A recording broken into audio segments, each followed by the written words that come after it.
Nosso estudo de hoje é parte do capítulo 4 do Livro dos Espíritos, que fala sobre a pluralidade das existências, que significa dizer, falarmos sobre a reencarnação. Segundo a doutrina espírita, a pluralidade das existências é uma prova da misericórdia de Deus, porque é através da reencarnação que o espírito tem possibilidades de se aprimorar, de caminhar em busca da perfeição, que é o que é esperado dele. E é a reencarnação também que nos explica a diversidade de criaturas que somos. Se tivéssemos só uma encarnação, difícil seria explicar como somos tão diferentes, moralmente, intelectualmente, em oportunidades de vida, em locais de nascimento e todo o resto. Eu deixei aqui uma frase, quem está aqui do ladinho acho que não vai conseguir ler, então eu vou ler para vocês. É um textinho, né? Um parágrafo, que diz assim: a alma nunca morre, mas recomeça uma nova vida, muda de domicílio, tomando outra forma, mas, embora vivendo em vários corpos, a alma é sempre a mesma, pois só muda a forma. Alguém poderia me dizer a quem poderíamos atribuir este trecho? Não vou nem perguntar no livro que está, mas qual poderia ter sido o autor disto? A alma nunca morre, mas recomeça uma nova vida. Muda de domicílio, tomando outra forma, mas embora vivendo em vários corpos, a alma é sempre a mesma, pois só muda a forma. Ninguém se arrisca? Allan Kardec. Marina acha que foi Allan Kardec. Seu José acha que foi Allan Kardec. Graça também acha que foi Allan Kardec. Mais alguém acha que foi outra pessoa? Então, seria Allan Kardec. Mais alguém? Bom, quem disse que foi Allan Kardec, eu fico feliz que pelo menos conhece a doutrina espírita. Mas quem disse isso?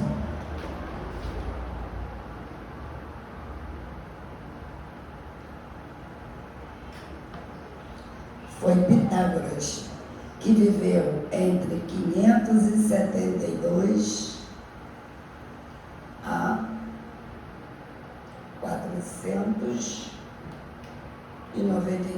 a.C.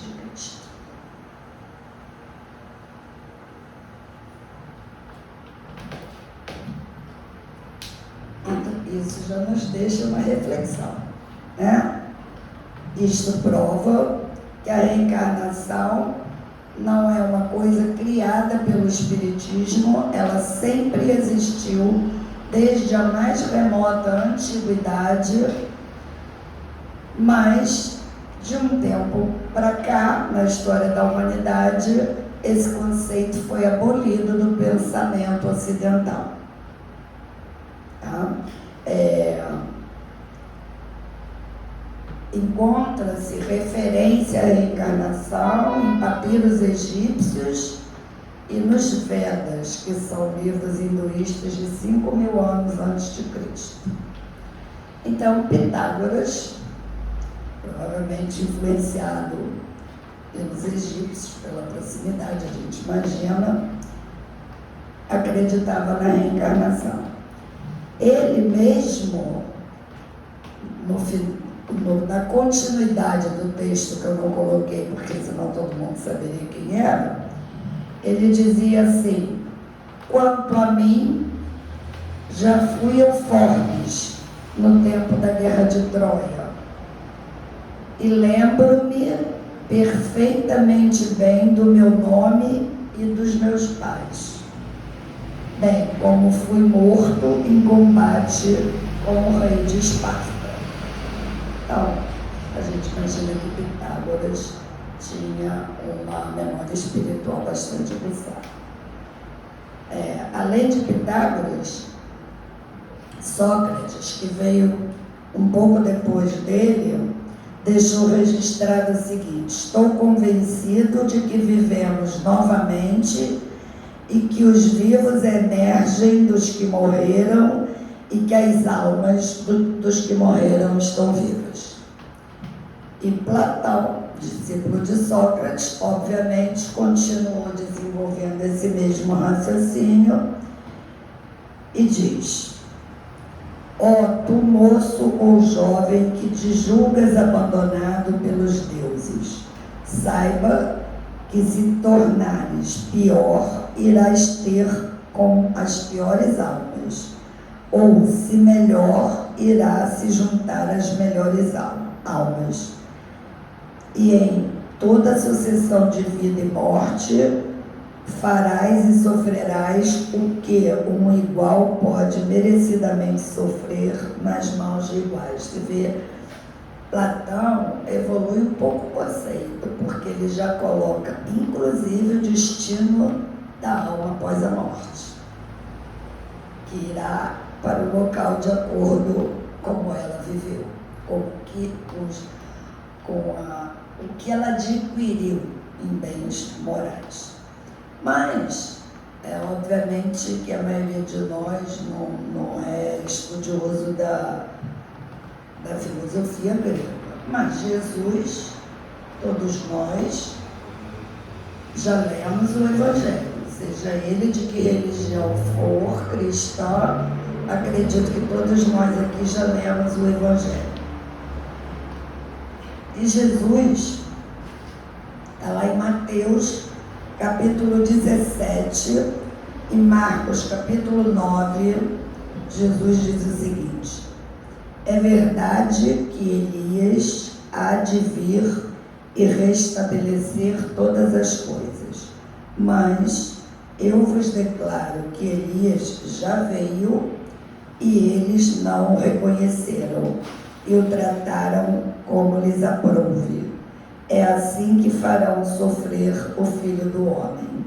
Então, seus discípulos compreenderam que ele falava de João Batista. Então, Jesus afirma que João Batista era a reencarnação de Elias. E no Evangelho de João, tem aquela passagem muito conhecida de todos nós, que é Nicodemos, que era um sacerdote do judaísmo, que estando com Jesus, pergunta o que fazer que poderíamos fazer para entrar no reino dos céus. E Jesus responde: em verdade vos digo que ninguém pode ver o reino se não nascer de novo. E aí Nicodemos pergunta a Jesus: mas como pode um homem velho nascer novamente? E Jesus respondeu: em verdade vos digo que aquele que não nascer da água e do Espírito não pode entrar no reino de Deus.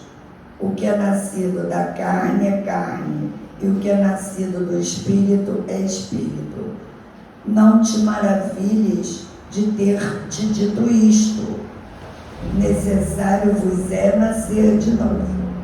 O vento assopra onde quer e ouves a sua voz, mas não sabes de onde vem nem para onde vai.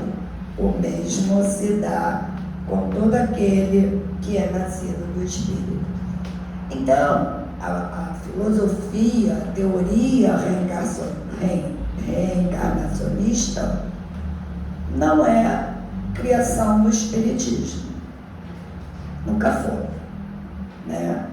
Mas, inclusive, os primeiros cristãos, os cristãos que seguiram imediatamente a Jesus, que a gente considera o cristianismo primitivo, todos acreditavam em reencarnação. E o que aconteceu para a reencarnação virar uma coisa do outro mundo contra a doutrina de Jesus? Isso se deu no ano de 553, quando o imperador Justiniano, que em 53 o Império Romano já tinha do Ocidente acabado, mas o Império Romano do Oriente continuava, né? E a capital era Constantinopla, que era governada por um imperador romano. E aquele império lá permaneceu até 1400 e pouquinhos, que eu não me lembro qual é o pouquinhos, quando finalmente o Império Otomano conseguiu conquistar Constantinopla. Então o Império Romano permaneceu no Oriente por mais 10 séculos, além do Império Romano do Ocidente. E aí tinha um imperador lá, o imperador Justiniano, que consta que a esposa dele, antes de virar a esposa dele, teria sido uma prostituta daquela região. E ela, incomodava muito a ela a questão da reencarnação, porque ela achava que ela viria de novo com uma situação semelhante ou para pagar as questões da prostituição. E tanto ela apoquentou lá o Justiniano, que ele reuniu um concílio em Constantinopla, né? Chamou todos os bispos, arcebispos lá, e neste concílio de Constantinopla foi decidido que a reencarnação estava banida dos escritos bíblicos. A decisão do concílio quem sustentar a mítica crença na pré-existência da alma e a opinião consequentemente estranha de sua vida será anátema. A gente lembra aqui, um parênteses, que a Igreja Romana, ela sofreu uma cisão um pouco mais para frente, né? Mas nessa época, ela ainda era cisão entre os próprios cristãos, que viraram cristãos romanos e cristãos ortodoxos. Os ortodoxos eram do Império Bizantino, desse Império Romano do Oriente, e os católicos apostólicos romanos do Ocidente. Mas isso foi no ano de 1000 e pouquinho, século XI. Então, nesta época, os católicos eram um só. Então, todos, o que os concílios determinavam, servia para todos. E aí, foi dessa forma que a reencarnação foi banida do Código Cristão e permanece banida até os dias de hoje, né? Não sei como eles conseguem sustentar, nem como conseguem interpretar essas passagens de Jesus. Devem fazer alguma artimanha ali para poder, né, explicar, porque é claro, Jesus dizendo que João Batista era Elias, eu não sei como é que eles explicam isso, mas baniram. Aos olhos da ciência, existe um pesquisador que chama-se Ian Stevenson, é um americano que por mais de 30 anos ele se dedicou à pesquisa de registrar casos de pessoas que se lembram da reencarnação próxima passada, com muita riqueza de detalhes, que é capaz de que o investigador vá conferir se aquilo é verdadeiro ou não. Ele escreveu um livro traduzido para o português que chama-se Reencarnação, de Ian Stevenson, onde ele conta toda a pesquisa. Ele já desencarnou, mas os pesquisadores de lá, da universidade, continuam nessa pesquisa. E nesse livro ele relata 20 casos de reencarnação, como fizeram o controle para eliminar possibilidades de erros, né? Porque é um trabalho científico, não é uma... E a Stevenson não é espírita. Então, o trabalho acaba sendo... Eu me lembro de um dos casos aqui, eu me lembro de uma menina, se não me engano, da Índia. Ela tinha, assim, uns 9 anos. E ela dizia que ela tinha sido um homem. Ela contava como ela tinha morrido, a cidade onde ela nasceu, o nome dos pais, dos parentes, que estavam ainda todos vivos. Era uma outra cidade. E a gente sabe que lá naquelas aldeias lá da Índia não tem muita comunicação, né? E aí o pesquisador foi na cidade e as pessoas ainda estavam vivas e todos comprovaram que existiu aquele homem que morreu do jeito que ela falou e os pais ainda estavam lá, né? E são 20 desses casos que ele conta aqui. Mas para a comunidade científica é difícil acreditar na comprovação da reencarnação, porque isso implica numa mudança de paradigma científico. Então, tudo a seu tempo, a humanidade evolui e caminha à medida que a gente tenha condições para isso. Ontem, no nosso estudo, né, nós ainda estávamos lendo lá a questão 17 do Livro dos Espíritos, quando Kardec pergunta: é dado ao homem tudo conhecer? E os espíritos respondem: não, o véu se levantará à medida que ele progredir em ciências, em moral, em resumo, é mais ou menos isso. E Kardec, na Revista Espírita de novembro de 1858, nos diz então o seguinte, que o Espiritismo deve ter existido desde a origem dos tempos. Uma parte, né? As ideias básicas, né? E que ele sempre se esforçou por provar, por poder provar que na antiguidade já existiam traços da filosofia espírita. E aí Kardec propõe 6 questões à reflexão daqueles que não acreditem na reencarnação. Eu vou lê-las para não dizer que eu estou interpretando, estou lendo as palavras do Allan Kardec. Ele pergunta assim: se não há reencarnação, se temos apenas uma existência corpórea, pergunta-se: 1. Por que a alma mostra aptidão tão diversas e independentes das adquiridas pela educação? 2.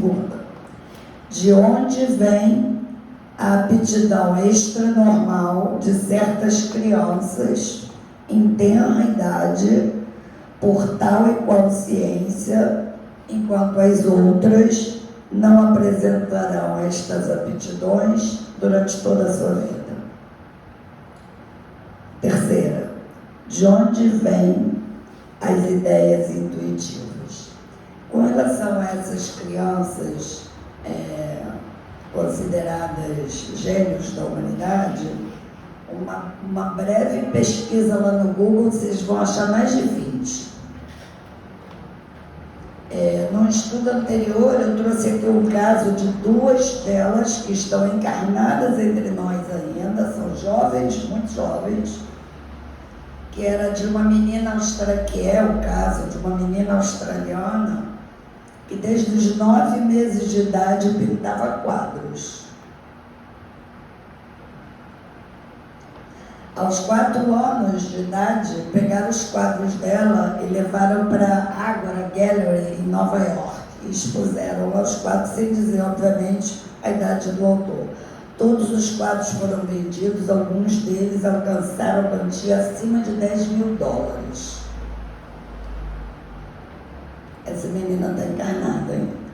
E eu contei também um caso do menino que também está encarnado. Basta botar o nomezinho dele lá que vocês vão ver onde ele está. É um menino americano que aos 17 anos ele inventou na garagem da casa dele um detector, um dispositivo que detectava armas nucleares de baixo custo. Muito mais barato do que os que a NASA tinha, do que o Departamento de Defesa americano tinha. Esse menino, ele, aos 19 anos de idade, se tornou um importante membro do Departamento de Defesa dos Estados Unidos e ele tem, por função lá, desenvolver sistemas especializados na prevenção de armas nucleares. Recentemente, no governo Barack Obama, ele recebeu uma comenda. Então, estão todos vivos aí entre nós. Como? Como essas crianças nasceram assim? A quarta pergunta que Allan Kardec faz nessa Revista Espírita de 1858, de novembro, é a seguinte: de onde vem em certas crianças instintos precoces de vícios e virtudes que contrastam com o ambiente no qual nasceram? A gente conhece um monte de casos desse, né? Crianças nascidas em lares cristãos, que desde pequeno torcem o pescoço de pintinho, do gato, né? A gente conhece isso. Ou já ouviu alguma história dessa. E vice-versa. Crianças que nasceram em ambientes totalmente corrompidos, que se transformam, que transformam aquela comunidade quando chegam na idade adulta. Não foram antagônicas ao meio, né, em que foram criadas, sem grandes possibilidades, né, de estudar nas escolas mais famosas, e também tem um monte de exemplo. No Brasil tem um monte de exemplo. A quinta questão que Allan Kardec coloca para reflexão é: por que certos homens, independente da educação que tiveram, uns são mais avançados do que os outros? Por que há selvagens e civilizados convivendo em uma mesma época? Que filosofia ou teosofia resolve essas questões? E aí Allan Kardec continua dizendo o seguinte: ou Deus criou todos iguais, ou Deus privilegia uns. Você tem que decidir. E se Deus privilegia uns, onde está a justiça divina? Por isso, o Espiritismo acredita que a reencarnação é a própria misericórdia divina, né? Porque Deus não privilegia ninguém. Só a reencarnação pode me explicar que estas crianças assim o são, porque elas adquiriram aquela habilidade de vidas anteriores. E foi permitido que elas lembrassem de parte desse conhecimento adquirido por algum propósito. dessas crianças, a gente sabe, essas que ainda estão vivas, a gente vai saber mais tarde. Mas outras que já desencarnaram, como o Bach, que é uma coisa semelhante, são pessoas que trouxeram, mudaram a perspectiva de uma determinada ou ciência ou arte, né, a partir da sua chegada na Terra. Então, por isso é permitido, né? Essas pessoas são instrumentos de Deus para a evolução dos seres humanos, da Terra. Deus não atua na matéria diretamente. Suas criaturas atuam na matéria em seu nome. Então, essas pessoas são necessárias para que a Terra evolua. O que seria de nós sem Einstein? A gente ainda estava achando que a matéria é só o que a gente vê, né? Uma criatura daquela... Você vê, Einstein propôs a teoria da relatividade entre 1905 e 1925. Ela só foi provada em 2017. O megacomputador que construíram, um monte de cientistas de várias partes do mundo, se eu não me engano, o nome do computador chama Blue Eye. O computador foi construído para isso. Eles comprovaram matematicamente a teoria da relatividade de Einstein. Quanto tempo? De 1925 a 2017.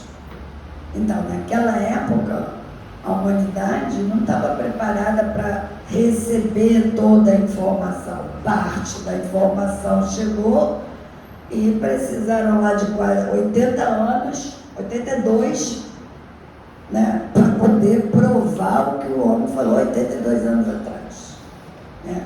Mas de lá para daquela época, 1905, em 1905, o modelo atômico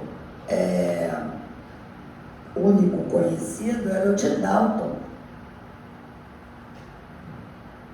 De lá para cá já tem 5 modelos atômicos. Então, a física foi evoluindo para conseguir acompanhar o que um homem falou em 1905. Então, essas criaturas são a mão de Deus trabalhando para a nossa evolução. Algumas delas, possivelmente, de locais mais evoluídos do que o nosso. Isso a gente está falando só da vida presente. Mas Kardec, nesse artigo da Revista Espírita, ele vai além. E se nós pensarmos na vida futura? Como explicar a vida futura após a morte? E aí ele propõe mais 4 reflexões, que são as seguintes: se a nossa existência atual é a que decide nossa sorte futura, estarão no mesmo nível de posição o selvagem e o civilizado? Mais uma vez, donde a justiça divina? Deus condenou o selvagem a viver lá no mundo inferior, mas os que ele preferiu e que se tornaram civilizados,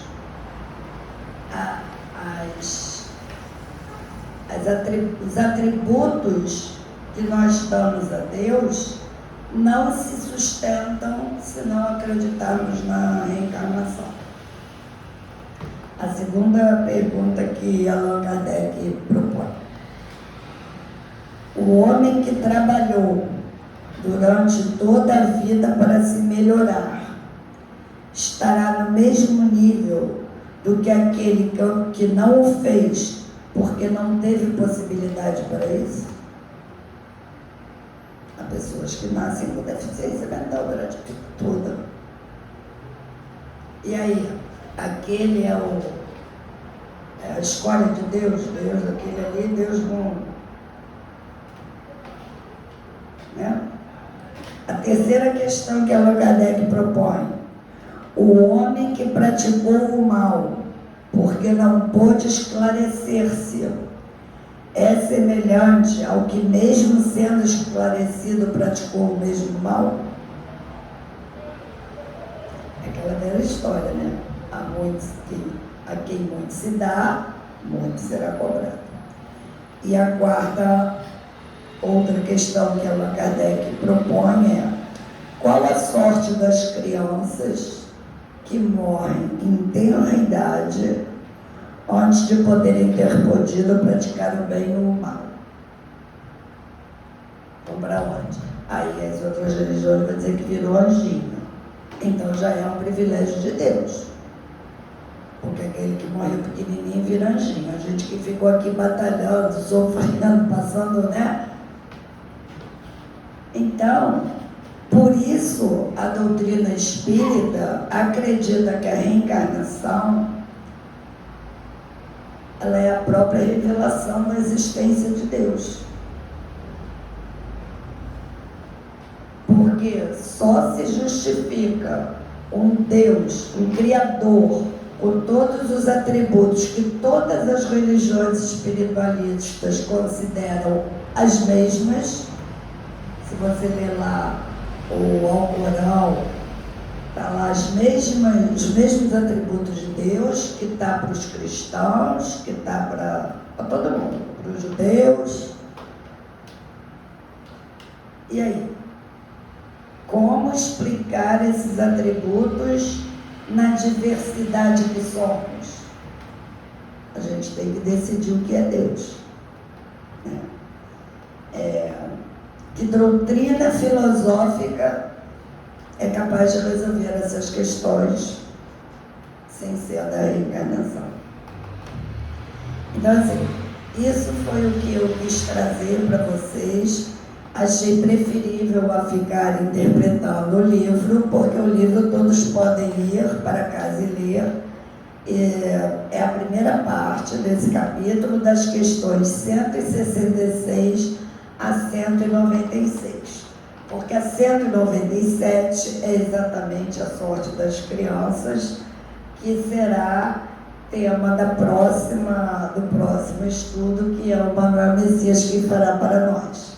Então, agradeço a todos, espero que todos vão para